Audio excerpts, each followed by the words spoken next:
Hello everyone, कैसे हैं आप सब। आशा करती हूँ सब अच्छे होंगे। तो दोस्तों, आज की ब्लॉगिंग की स्टार्टिंग हो रही है दिन के 3 बजे से। और मैं स्कूल से आ गई थी 1:30 बजे के आसपास। और फिर मैंने लंच वंच किया और थोड़ी देर मैंने नींद निकाली। आधा घंटे के आसपास मैं थोड़ा सा सोई थी। और फिर उठने के बाद मेरी स्टार्ट हो गई है पढ़ाई, क्योंकि अब पढ़ाई पेपर के लिए ना बहुत कम दिन बचे हैं, तो थोड़ा सा स्टडी कर लेती हूँ। और ये कुछ दिन चलेगा वैसे दोस्तों, क्योंकि जब तक पेपर है तो थोड़ा सा अपना ना नींद और ये सब मुझे शॉर्ट करनी पड़ेगी। नींद और अपने काम को, इन सब को मैं भी कम करके अपनी पढ़ाई के लिए टाइम निकाल रही हूँ। और क्योंकि अभी बीच में ब्लॉगिंग की वजह से ना दोस्तों बिल्कुल भी टाइम नहीं मिल पा रहा था। स्कूल की वजह से बिल्कुल टाइम नहीं मिल पा रहा था। बीच में हम छुट्टियों में कहीं चले गए थे, तो इस वजह से ना बिल्कुल पढ़ नहीं पाई थी। तो अभी मुझे सबसे ज़्यादा मेहनत करनी पड़ रही है। तो अभी ना मैं 3 बजे पढ़ने बैठ गई हूँ। और पढ़ना ऐसा है कि मुझे ना अभी नोट्स भी बनाए, पूरी बुक पढ़ने का मन करता है मुझे। ऐसा नहीं है कि मैं कुछ नोट्स पढूं और फिर उसी से मैं पेपर दूं, ऐसा नहीं होता है मुझे। क्योंकि नॉलेज लेनी है, इसीलिए मैं एमएससी कर रही हूँ और इसीलिए मैं पूरी बुक्स को पढ़ लेती हूँ। फिर उसके बाद ना बच्चे उठ गए थे मेरे, और बिस्तर का हाल देखिए कैसा हो गया है। अब यहाँ बेडशीट को सही करना है। और बच्चे ना कुछ भी नहीं करते हैं, उठ गए और बेडशीट सही नहीं करते हैं, अपना आ जाते हैं टीवी वगैरह देखने लग जाते हैं। तो ये सब मम्मी को ही करना पड़ता है। वैसे मैंने इनको बताया है कि अपना उठने के बाद कर लीजिए करिए, पर बड़े वाले बेटे को जाना था ट्यूशन, उसको उठती बहुत ज़्यादा जल्दी। और छोटे वाले बेटे को तो कितना भी बोलो ना, तो अभी तो छोटा भी है, खैर उसको क्या बोलूँ मैं, अपना ही सही से रह ले वही बहुत है। थोड़ी शैतानियाँ ज़्यादा हैं उसकी। तो बड़े वाले बेटे को बोलने से ना कर ही लेता है। और छोटे वाले का यही होता है कि मूड के ऊपर है, वो खाने के बाद भी ना अपनी प्लेट तभी ले जाता है जब उसका मूड होता है ले जाने का, नहीं तो वो कभी नहीं करता है। तो ऐसा ही है। अभी इनका पूरा बेडशीट वगैरह सही करनी है, क्योंकि कोई आ जाता है ना फिर अजीब सा लगता है कि भाई सब कुछ बिखरा हुआ है इधर उधर, तो मन भी नहीं मानता है, ऐसे ही छोड़ भी नहीं सकते, तो ये सब भी करना पड़ता है। तो यही है कि भाई हम पढ़ भी रहे तो अपने काम को भी देखते रहना पड़ता है। तो मेरा मन ना बिल्कुल भी नहीं मानता है कि कोई चीज़ बिखरी हुई है और मैं पढ़ रही हूँ। पढ़ते पढ़ते मेरा ध्यान ना कभी कभी ऐसा होता है कि कभी बच्चों के ऊपर चले जाता है, कभी किचन, कभी कुछ। तो मैं ना सबसे पहले क्या करती हूँ ना, अपना काम फिनिश करती हूँ तब मैं पढ़ने बैठती हूँ। नहीं तो मेरा बिल्कुल मन नहीं मानता है कि ये काम पढ़ा हुआ है और मैं पढ़ने बैठ गई हूँ। तो मैं सबसे पहले ना खाने के अगर रात को मैं अगर पढ़ रही हूँ ना, सबसे पहले खाना बन जाना चाहिए। नहीं तो मेरे को ना बार बार टाइम देखना पड़ता है कि भाई खाने का टाइम तो नहीं हो गया, खाने का टाइम तो नहीं हो गया, खाना बनाने का टाइम तो नहीं हो गया। ये चीज़ होता है कि मेरी वजह से किसी को डिस्टर्ब ना हो। तो मैं सबसे पहले ना सब काम कर लेती हूँ, उसके बाद मेरा जब माइंड फ्री हो जाता है ना, उसके बाद मैं पढ़ने बैठती हूँ। तो यही चीज़ है कि अभी मेरे ना बच्चे उठ गए थे, तो फिर मैं पढ़ते पढ़ते उठ गई और सबसे पहले ना अपना काम कर लिया मैंने कि भाई मुझे ना ये करना है। और उसके बाद जब मैं अकेली होती हूँ ना तभी पढ़ती हूँ। मुझे टेंशन फ्री और बिल्कुल शांत माहौल चाहिए होता है, तभी मैं पढ़ पाती हूँ। और इसके बाद ना बैठे, अभी बच्चे ना चले गए, बड़ा वाला बेटा चले गया ट्यूशन और छोटा वाला बेटा चले गया है खेलने के लिए बाहर, और मम्मी चली गई योगा। तो यहाँ पे ना सब चीज़ अस्त व्यस्त है, क्योंकि हम ना सब कुछ यहीं करते हैं, खाना पीना हमारा यहीं होता है और टीवी देखते हैं। बच्चे तो सोफे में लेटे रहते हैं, कभी बैठे रहते हैं, कभी नीचे कभी ऊपर। तो यहाँ ना सब चीज़ अस्त व्यस्त रहता है। तो इसको सबसे पहले ना क्लीन करने की ज़रूरत होती है, क्योंकि सबसे पहले गेस्ट आते हैं तो यहीं पे बैठते हैं। तो कभी भी कोई भी आ सकता है, ऐसे तो कह नहीं सकते कि कोई नहीं आएगा। तो कभी कोई आ गया तो फिर ना सब पड़ा रहता है, ये अच्छा नहीं लगता है। यहाँ पे कर ली मैंने क्लीनिंग। और ये मेरे छोटे वाले बेटे ने ना पेन ही छोड़ दी है। सब कुछ ऐसे ही पड़ा रहता है, जो चीज़ जहाँ है वहाँ रखेंगे तो टाइम पे मिल जाएगा, और जो नहीं चाहिए तो बस ऐसी पड़ी रहती है। तो ये सब ना देखना किसको पड़ता है, मदर्स को ही देखना पड़ता है, माँ को ही देखना पड़ता है। तो ये चीज़ होती है कि सही अरेंज करना मेरा एक फ़र्ज़ है। तो कभी कभी ना मम्मी तो बहुत चीज़ें कर ही देती हैं, दिन भर मम्मी भी थकी जाती हैं। मैं समझ सकती हूँ, हम तो ड्यूटी करते हैं, पर मम्मी घर पे रहती है ना, बहुत सारी चीज़ें हो जाती हैं। तो अब मैं ना क्या कर रही हूँ ना, यहाँ पे सब्ज़ी काट रही हूँ, क्योंकि शाम का टाइम हो गया है, 5:30 हो गया। अब बनाना है खाना, क्योंकि फिर बीच बीच में पढ़ूँगी, फिर खाना बनाने आऊँगी, फिर पढ़ूँगी, फिर मुझे ये करना है, फिर वो करना है। ये चीज़ करने से अच्छा है कि मैं ना फटाफट से पहले ना सब काम निपटा लूँ, फिर उसके बाद मैं बैठ जाऊँगी पढ़ने के लिए। और यहाँ पे मैं ना सब्ज़ी काटते काटते अब मैं सुन रही हूँ लेक्चर, क्योंकि जो टॉपिक मुझे समझ में नहीं आता ना उसको मैं अपने माइंड में रख लेती हूँ कि भाई मुझे ये टॉपिक समझ में नहीं आया है, और मैं करती हूँ अपने सब्ज़ी काटते काटते या खाना बनाते बनाते उस चीज़ का यूज़, और फ़ोन में ना उस चीज़ को सुन लेती हूँ। मतलब टाइम का यूज़ करना ना बहुत ज़रूरी है। टाइम बहुत कम होता है, हम खाली की ना फालतू चीज़ों में अपना टाइम वेस्ट करते हैं, 10 चीज़ें सोचते हैं, और कभी किसी ने मुझे ये कह दिया, किसी ने वो कह दिया। 10 चीज़ें सोचने से अच्छा है कि हम ना स्टडी में अपना फोकस करें और कुछ करने की सोचें। ठीक है, तो मैं यही चीज़ करती हूँ कि अभी फालतू बैठी रहती, सब्ज़ी काटती, टाइम वेस्ट करती, इससे अच्छा है कि मैं अपनी स्टडी कर लूँ। सब्ज़ी भी काट रही हूँ और साथ में मैं लेक्चर भी सुन रही हूँ, और इतना ज़्यादा टफ भी नहीं है एमएससी करना, आई नो। पर हमें अगर अच्छे मार्क्स चाहिए ना तो अच्छे से हमें उसकी स्टडी करनी है, और उसके साथ साथ हमें अच्छे से उसकी प्रिपरेशन करनी है।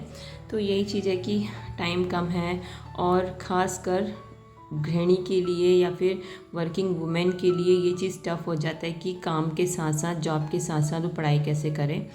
और जब हम लड़की होते हैं ना, जब हम अनमैरिड होते हैं तो हमें किसी चीज़ की चिंता नहीं होती, हम सिर्फ अपनी पढ़ाई कर रहे होते हैं। बट जब हमारी शादी हो जाती है ना, उसके बाद हमारे पास इतने सारे काम हो जाते हैं, घर की जिम्मेदारी, बच्चों की जिम्मेदारी, और स्कूल का काम, मतलब जॉब का वर्क हो गया, और अदर काम भी बहुत सारे होते हैं।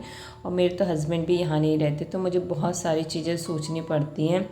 तो यही चीज़ है दोस्तों, हमें ना हर चीज़ टाइम के साथ, टाइम मैनेजमेंट के साथ करना चाहिए।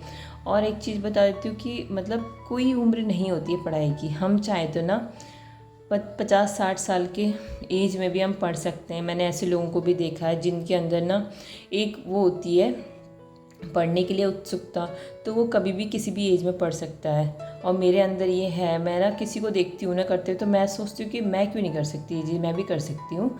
और उसको करने की फिर ना अंदर से बार बार यही चीज़ होती है कि भाई तुम क्यों नहीं कर रही है, क्यों नहीं कर रही है। मेरे अंदर से ये चीज़ आती है कि भाई करना चाहिए, उसने कर दिया तो तुम क्यों नहीं कर सकती हो। मैंने बिल्कुल हार मान ली थी जब मैंने शादी करी थी। मैंने सोचा था अब मैं कुछ नहीं कर पाऊँगी, सिर्फ मैं बच्चों को देखूँगी और घर को संभालूँगी। पर मेरे अंदर एक चीज़ थी कि मुझे ना कुछ करना है, आगे कुछ ना कुछ करना है। पर ये तभी पॉसिबल हो पाएगा जब मेरे बच्चे बड़े हो जाएंगे, और जब मैं निश्चिंत होकर बाहर निकल पाऊँगी। तो यहाँ पे ना मेरी फैमिली ने मुझे बहुत सपोर्ट किया। मेरे फादर इन लॉ ने मुझे बहुत सारा सपोर्ट किया, क्योंकि जब मैं बीएड करती थी तो वो भी मेरे साथ थे। अब तो एक्सपायर हो गए हैं। और मदर इन लॉ ने भी बहुत साथ दिया। और जब मैं बीएड कर रही थी ना, उसी दौरान मेरा छोटा बेटा भी हुआ था बीएड करते करते। और मेरे अंदर ना जुनून आ गया था पढ़ने का, क्योंकि मैंने पढ़ाई स्टार्ट कर दी थी। तो उसके बाद मैंने यही सोचा था कि अब रुकना नहीं है, बस अपने ना जो एम है ना कि मुझे पढ़ना है और आगे कुछ करना है, तो वो चीज़ मेरे अंदर कंटिन्यू थी। मैं उसके बाद ना क्या किया, मैंने जब मेरा छोटा वाला बेटा था 5 महीने का, तब मैंने टीचिंग स्टार्ट कर दी थी, क्योंकि उससे पहले नहीं कर पा रही थी। इन लॉज थे, वो ये कहते थे कि हम देख लेंगे। तो 5 महीने तक मैंने बेटे को देखा, छोटे वाले को। उसके बाद मैंने टीचिंग स्टार्ट की। पर उसके बाद क्या हुआ ना, ब्रेक लग गया, मेरे फादर इन लॉ एक्सपायर हो गए थे। तो फिर मैंने ना अपनी टीचिंग स्टॉप कर दी थी। पर उसके बाद फिर मुझे ये लगा कि जब मेरा छोटा वाला बेटा जब स्कूल जाने लगा, तो फिर उसके बाद मैंने टीचिंग स्टार्ट कर दी। तो फिर उसके बाद ना भी कंटिन्यू मेरी स्टडी चल रही है और मैं टीचिंग भी कर रही हूँ। तो ये चीज़ होती है दोस्तों, कभी भी ना हार नहीं माननी चाहिए। हार मान जाते हैं हम लोग, पर ऐसा नहीं है। हमें जब मौके मिले ना, मौका क्या चाहिए, आजकल सब चीज़ है। मैंने एमएससी इसीलिए पहले नहीं कर पाई, क्योंकि उस टाइम पे ऐसा लगता था कि रेगुलर जाना है, नहीं कर पाएंगे, बच्चा छोटा है, कैसे होगा। पर आजकल ओपन यूनिवर्सिटी हैं और इग्नू है, ऐसी संस्थाएं हैं जहाँ से आप अपना स्टडी कर सकते हो। मैंने ऐसे ऐसे लोगों को भी देखा है जो डबल एमए करें, डबल बीए करें, डबल बीएससी एमएससी ये सब कर रहे हैं। मतलब ग्रेजुएशन कर रहे हैं और कंटिन्यू करते रहते हैं। क्यों? पढ़ाई के टच में रहते हैं। और वही चीज़ मैंने स्कूल जाके सीखा है। स्कूल में जाने से बहुत ज़्यादा बेनिफिट हुआ है मुझे। तो यहाँ पे ना अब क्या कर रही हूँ, मैं खाना बनाते बनाते भी मैं अपने लेक्चर सुन रही हूँ। तो दोस्तों, ये कोई दिखावा नहीं है, ये सच्चाई है कि मैं ऐसे ही करती हूँ। पहले से मैं ऐसे ही थी। भले ही हो सकता है कि भाई हम इतने इंटेलिजेंट नहीं हैं, बहुत ज़्यादा इंटेलिजेंट होना ज़रूरी नहीं है किसी भी चीज़ के लिए। आप अगर कुछ करना चाहते हो ना, उसके लिए ये ज़रूरी नहीं कि आप बहुत ज़्यादा एक्स्ट्रा माइंडेड हो और बहुत ज़्यादा मतलब अगर पढ़ने में अच्छे हो तभी आप कुछ कर सकते हो। आप कुछ भी करना चाहते हो ना, तो फिर आपके अंदर जुनून होना चाहिए। भले ही उसमें डबल मेहनत लगे या फिर कुछ भी लगे, पर अपने जुनून को कायम रखना चाहिए और जो आपके एम है उसको पूरा करने की कोशिश करना चाहिए। तो यहाँ मेरे अंदर एक जुनून है, भाई मुझे एमएससी करनी है, और नॉट ओनली एमएससी करनी है, मुझे नॉलेज भी लेनी है। मुझे उस चीज़ की बिल्कुल नॉलेज होनी चाहिए जो मैं कर रही हूँ। तो वही चीज़ें पूरा लेक्चर सुनती हूँ मैं, भले ही वो चीज़ याद रहे ना रहे, क्योंकि भाई सब कुछ देखना है। ये आपको मैंने बोला ही है कि भाई वर्किंग वुमेन हूँ और हाउस वाइफ हूँ, घर का सारा काम भी करना है, बच्चों को भी देखना है, मदर इन लॉ है, तो सब कुछ सोचना पड़ता है। तो मैं ये सब तभी करती हूँ जब मैं शांत रहती हूँ और कोई टेंशन नहीं रहती, मुझे काम की टेंशन नहीं रहती है। तो ये चीज़ें ना मेरे पास बहुत कम टाइम होता है इन चीज़ों का, जैसे रात का टाइम हो गया या सुबह का टाइम हो गया या दिन में जब कोई नहीं होता, बच्चे खेलने चले जाते हैं या ट्यूशन चले जाते हैं, मम्मी योगा चले जाती है, तो मैं फ्री माइंडेड रहती हूँ। इस टाइम अगर कोई चीज़ चल रही होती है ना, जैसे अभी मैं लेक्चर सुन रही हूँ, तो मेरा फोकस सिर्फ इसमें है। मैं अभी ये भी नहीं देख रही हूँ कि वीडियो चल रही है कि नहीं चल रही है। मैं सिर्फ अपने खाने बनाने में बिज़ी हूँ और लेक्चर में बिज़ी हूँ, लेक्चर जो सुन रही हूँ मैं। तो ये चीज़ होती है दोस्तों। आप लोगों को ये सब दिखाने का यही मोटो था कि मैं आपको यही बताना चाहती हूँ कि कोई एज नहीं होती है पढ़ने की, और आपके अंदर जुनून है ना, आप कुछ भी कर सकते हो। मैं भी ये कर रही हूँ। कभी मैं एलटी की प्रिपरेशन करती हूँ, और पहले मैं सीटेट यूटेट की प्रिपरेशन करती थी, फिर बीच में मैंने एलटी की प्रिपरेशन की, पर उसमें सक्सेस नहीं मिली, कुछ मार्क्स से मैं रुक गई थी। तो अपनी प्रिपरेशन को छोड़ना नहीं है, अपनी स्टडी को कंटिन्यू रखना है, क्योंकि अगर हम कंटिन्यू रखेंगे तभी हम आगे बढ़ पाएंगे। और कोई चीज़ ऐसी नहीं है कि आप मेहनत करोगे सक्सेस नहीं मिलेगी। यहाँ लाखों लोग हैं जो स्टडी करते करते अपनी जॉब भी कर रहे हैं और सब कुछ कर रहे हैं। तो ऐसा नहीं है कि मेरी एज भी 30+ हो गई है, 30 से ऊपर है एज है, और मैंने अभी तक हार नहीं मानी है। और अभी मैं यही सोचती हूँ कि भाई सब लोग चांद में पहुँच गए हैं, कहाँ कहाँ नहीं पहुँच गए हैं, ठीक है। लड़कियाँ जहाज उड़ा रही हैं और सब कुछ काम कर रही है, ऐसा कोई काम नहीं है जो लड़कों के बराबर नहीं कर रही है। तो भैया ये क्या चीज़ है, हमेशा यही चीज़ लेके चलती हूँ, तो फिर मैं वो चीज़ को कर लेती हूँ। तो एक चीज़ है जो मेरे अंदर ये रहती है कि भाई ये करके रहना है। और यही चीज़ था। यूट्यूब बनाने का भी शौक़ तो बहुत पहले से था, पर ये कभी सक्सेस नहीं हो पाया था। कि मैं ये सोचती थी फैमिली मेम्बर्स क्या कहेंगे, बाहर के लोग क्या कहेंगे, घर की वीडियो बनाऊंगी तो पड़ोसी क्या कहेंगे, लोग क्या कहेंगे।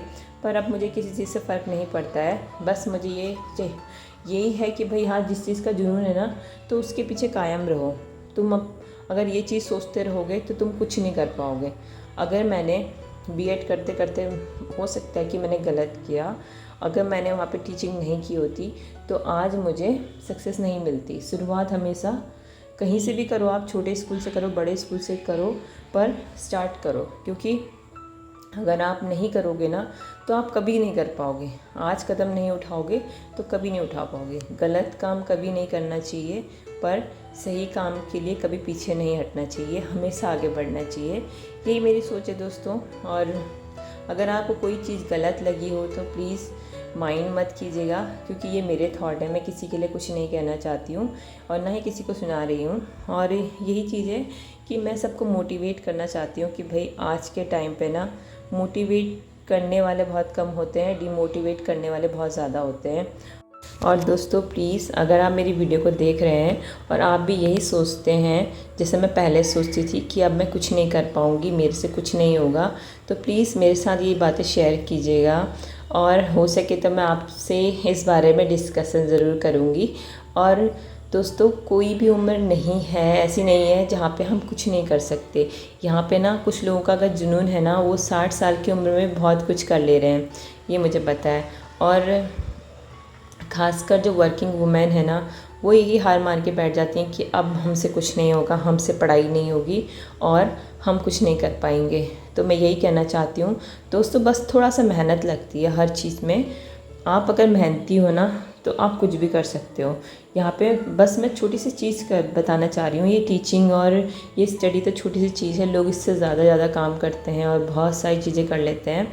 पर यही है कि वीडियो बनाने का यही मोटो है कि भाई हम चाहे ना तो कुछ भी कर सकते हैं और अपना टाइम का यूटिलाइज़ कर सकते हैं। अपने जो वेस्ट टाइम है ना, उस टाइम आप पढ़ के या फिर जो आपके एम है उसको करके आप अपनी सक्सेस पे पा सकते हैं। तो मेरा खाना वाना बन गया था, अपना शाम को हो गया था, मौसम बहुत ही अच्छा सुहावना। तो मैं आप आ गई थी छत पे क्योंकि अंदर बहुत ज़्यादा गर्मी हो रही थी। तो थोड़ा सा ना माइंड को रिलैक्स करना बहुत ज़रूरी है। तो यहाँ पे इतनी अच्छी हवा चल रही थी और नेचर से ना अपना हम जो भी टेंशन होती है ना वो हम अपने माइंड से भगा सकते हैं। थोड़ा सा ना एकांत में अपने नेचर में भी जाना चाहिए। उसके बाद मैंने कंटिन्यू की अपनी स्टडी क्योंकि खाना बन चुका था और बच्चे भी आए नहीं हैं, खेल ही रहे हैं।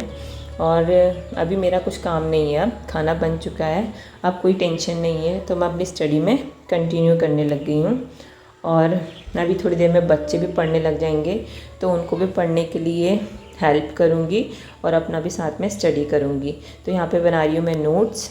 और ये थोड़ी सी ना टफ़ बुक है, मतलब इसमें बहुत हार्ड लैंग्वेज में लिखा है, तो उसकी मैं नोट्स बना लेती हूँ इजी लैंग्वेज में। कभी नोट्स लिख लेती हूँ और कभी पूरी बुक पढ़ लेती हूँ। और यहाँ पे आ गया था बड़ा बेटा, इसका हॉलीडे होमवर्क ना इनकम्प्लीट हो रखा है, अभी कंप्लीट नहीं हुआ है, तो इसमें इसकी हेल्प कर रही हूँ। और छोटे वाले बेटे का तो करना ही पड़ता है, उसकी हेल्प स्टडी में हमेशा करनी पड़ती है।